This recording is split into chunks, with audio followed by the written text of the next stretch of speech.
लगनिया लगाओ गुरु मिली है। जरूर लगनिया लगाओ गुरु मिली है। जरूर लगनिया लगाओ हरी मिली है। जरूर लगनिया लगाओ हरी मिली है। जरूर लगन लगाई द्रौपदी बहना ने। लगन लगाई द्रौपदी बहना आई के चीर बढ़ई है जरूर लगनिया लगाओ गुरु मिली है। जरूर लगनिया लगाओ गुरु। भाई बहनों, द्रौपदी का नाम सुना होगा। इसके 5 पति, और ऐसे वैसे पति नहीं, 10 हजार हाथियों का बल रखने वाले द्रौपदी के पति। लेकिन आज जुआ में द्रौपदी को हार गई। आज द्रौपदी जुए में हार गई। आज दुशासन उसके बाल केस पकड़ के घर से खींच लाया। और रजस्वला थी, कितनों विनती किया लेकिन नहीं मानी, केस खुले थे, वो खींच लाया। सभा में ले जाकर के और कहा तेरे वस्त्रों को उतार करके और तुझको नंगी करके तब माने। ए भाई बहनों, द्रौपदी ने पतियों की तरफ देखा, गुरुओं की तरफ देखा। एक से एक राजे महाराजे वीर बलवान बैठे थे, सबकी तरफ देखा कि एक अबला की लाश लुट रही है, कोई बचा ले। लेकिन दरबार में सब सर नीचे को किए बैठे हैं, द्रौपदी की कोई लाज नहीं बचा रहा। आप द्रौपदी ने कहा अरे अब तो हमारा कोई नहीं है। इसलिए जब इंसान का कोई साथी नहीं रहता है तब भगवान को पुकारता है, और पहले से भगवान को भज लो तो स्थिति नहीं आएगी। दुख में सुमिरन सब करें और सुख में करे न कोई, और जो सुख में सुमिरन करे दुख काहे का होई रे भैया दुख काहे का होई। आज द्रौपदी की निगाह जाती है भगवान कन्हैया के ऊपर। कन्हैया को पुकारा, भैया आ जाओ, अब तुम्हारे सिवा हमारा कोई नहीं। भगवान कन्हैया अपनी पत्नी रुक्मिणी के साथ पंसासार खेले। भाई बहनों, पंसासार फेंक दिया, भाग जैसे भगते हैं। आज रुक्मिणी ने हाथ पकड़ लिया, क्या हुआ, कहां जा रहे हो? अरे कहा देवी जी मेरी एक बहन है, उसकी लाज आज लुट रही, और भाई वही है जो बहन के लाज का मतलब किसी प्रकार की दिक्कत समस्या न हो उसे लाज करते। हर स्थिति में भाई बहन के लिए तैयार रहे उसे ही भाई कहते। भाव का भाई होता, भाई का भाव होना चाहिए। भाई बहनों, आज द्रौपदी ने रुक्मिणी ने मना कर दिया कि नहीं, मौसम खराब नहीं जाओगे। अरे कहा क्यों नहीं जाऊंगा, क्या बोले? अरे कैसे नाही जई भाई, कैसे नाही जई भाई हमका द्रौपदी पुकारती हुई है। कैसे नाही जई भाई हमका द्रौपदी पुकारती हुई है। द्रौपदी पुकारती हुई है, द्रौपदी पुकारती हुई है। द्रौपदी पुकारती है, द्रौपदी पुकारती हुई है। कैसे नाही गई भाई हमका द्रौपदी पुकारती हुई है। कैसे नाही गई भाई हमका। भाई बहनों, रुक्मिणी ने कहा 5 पति हैं। अरे कहा सुनो, धर्म के रे खंभा मैया पांचों पति बांधे हुई है। धर्म के रे खंभा मैया पांचों पति बांधे हुई है। धर्म के रे खंभा मैया पांचों पति बांधे हुई है। धर्म के रे खंभा मैया पांचों पति बांधे हुई है।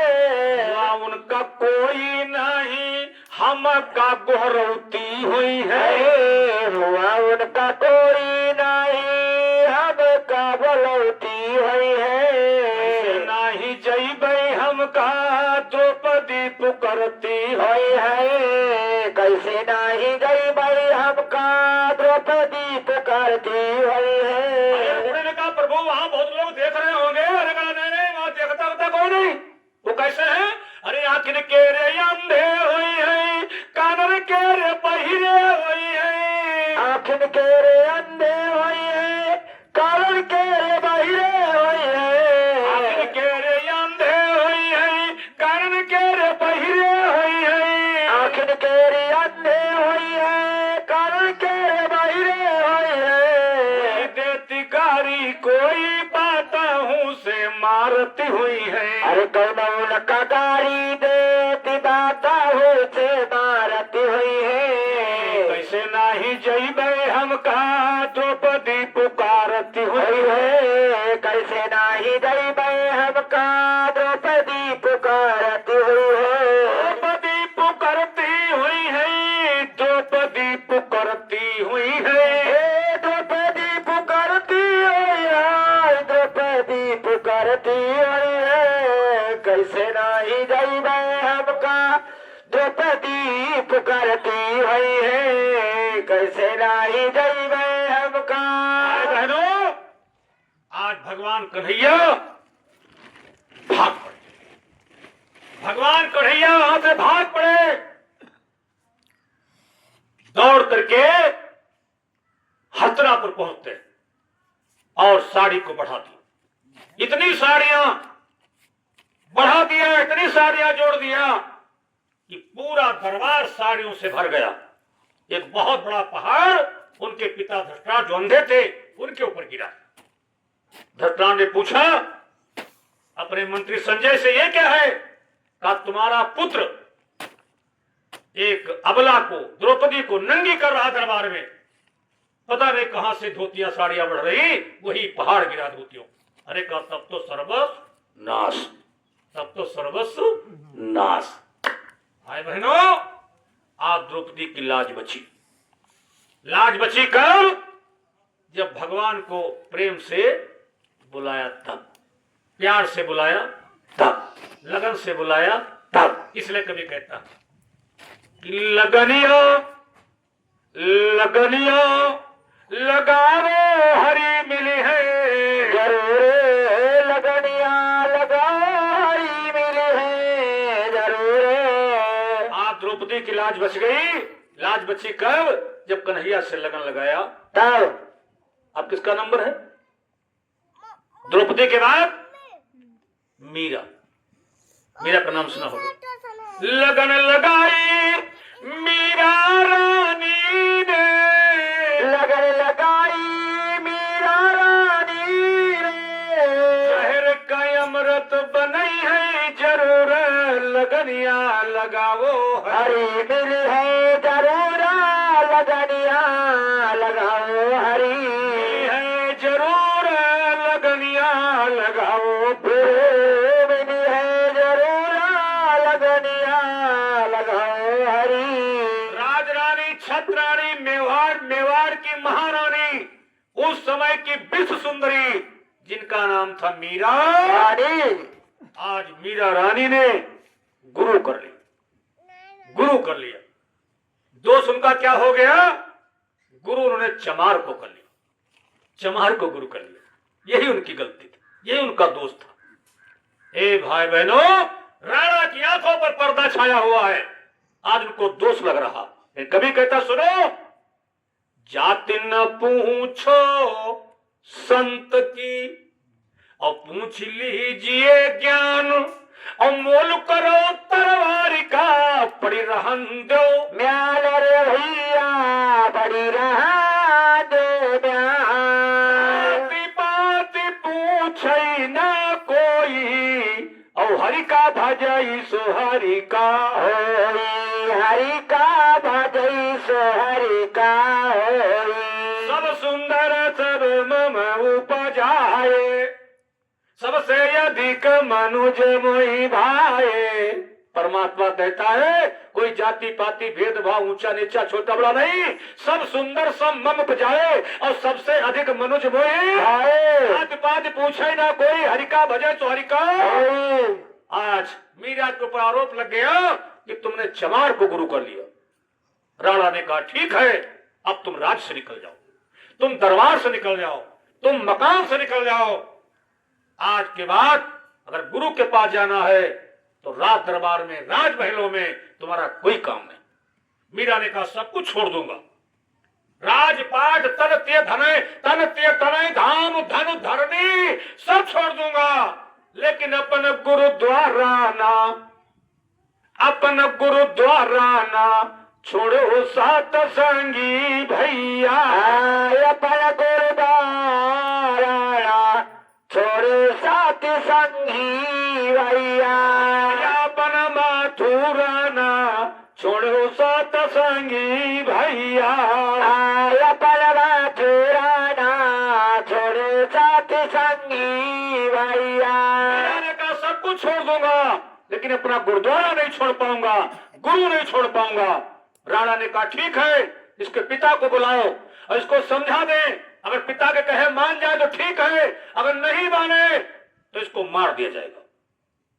ए भाई बहनों, टेलीफोन होता है, मीरा का पिता आता है और मीरा के पास पहुंचता है और कहता है बेटी, कहता बेटी मान जाओ, अब तुम सत्संग में मत जाओ, अब तुम जय गुरुदेव मत करो, अब तुम गुरु दरबार में मत जाओ।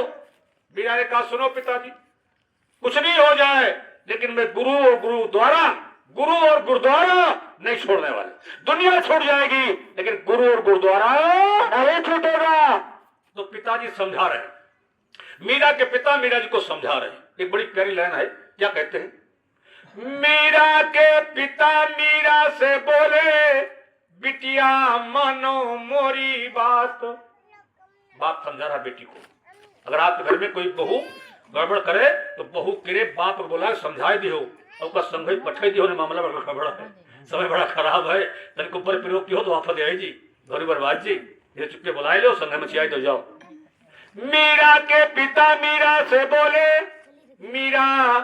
मीरा के पिता मीरा से बोले, बेटी मानो मोरी बात। क्या? अरे सधुवन की संगति ना करो, क्यों? कुल होय बदनाम, कुल होय बदनाम, मोर मनु मगन फकीरी। कुल होय बदनाम, कुल होय बदनाम, मेरो बड़े मगन फकीरी। मीरा मीरा है मोरा नाम, मोर मनु मगन फकीरी। मीरा है मेरो नाम, मीरा है मेरो नाम, मेरो मन मगन फकीरी। मीरा पिता से बोली, पिताजी मानो मोरी बात। मीरा कह रही सुनो पिताजी, मीरा पिता से बोली, पिताजी मानो मोरी बात। अरे सधुवन की संगति ना छुटई, सधुवन की संगति ना छुटई, कुल रही चाहे जाई मोर मनु मगन फकीरी। कुल रही चाहे जाई, कुल रही चाहे जाई, मेरो मन मगन फकीरी। कुल रही चाहे जाई मोर मनु मगन फकीरी। कुल रही चाहे जाई, कुल रही चाहे जाई, मेरो मन मगन फकीरी। मीरा मीरा है मोरा नाम, मोर मनु मगन फकीरी। मीरा है मेरो नाम, मीरा है मेरो नाम, मेरो मन मगन फकीरी। भाई बहनों, आज मीरा ने पिता की बात नहीं माना। राणा ने कहा जाओ 21 कमरे के अंदर गड्ढा खुदा करके इसको जहर दे करके उसी में दफना दो। आज गड्ढा खोदा गया, मीरा को वहीं भेज दिया गया, दासी के द्वारा हलाहल जहर भेजा गया। दासी ले गई, कहा बेटी लो पी लो, नहीं मानोगे तो पी लो। मीरा ने कहा ठीक पी लूंगी, जहर पी लूंगी, मर जाऊंगी, यह मंजूर है, लेकिन गुरु को छोड़ नहीं पाओगे। मीरा जहर का प्याला हाथ में ले लिया, विचार किया अब तो मर ही जाऊंगी, हलाहल जहर, हलाहल जहर, ऐसा वैसा नहीं, पीने से नहीं बनना, उसको पीना तो बहुत बड़ी बात है, हलाहल जहर छू जाए तो मर गए। वो समुद्र मंथन में निकला था, उसी को शंकर जी ने पिया था। कर्पूर अवतारम, कपूर की तरह शंकर जी उस जहर को पिए थे, तो आज भी काले वो जहर था। ठीक है, प्याला हाथ में लिया, प्याला हाथ में लिया और कहा गुरु की याद कर लूं। क्या कहते हैं? गुरु महाराज तो नहीं मिलोगे, अब तो समय जीवन समाप्त हो जाएगा। क्या कहते हैं? अरे दरासा बिना हो, दरासा बिना दुखवन लागे, नैना दरसो बिना दुखवन लागे, नैना दरासा बिना हो, दरासा बिना दुखवन लागे, नैना दरसो बिना दुखवन लागे, लंबा पद है, अकेले सुन लो। अरे मीरा को प्रभु कबरे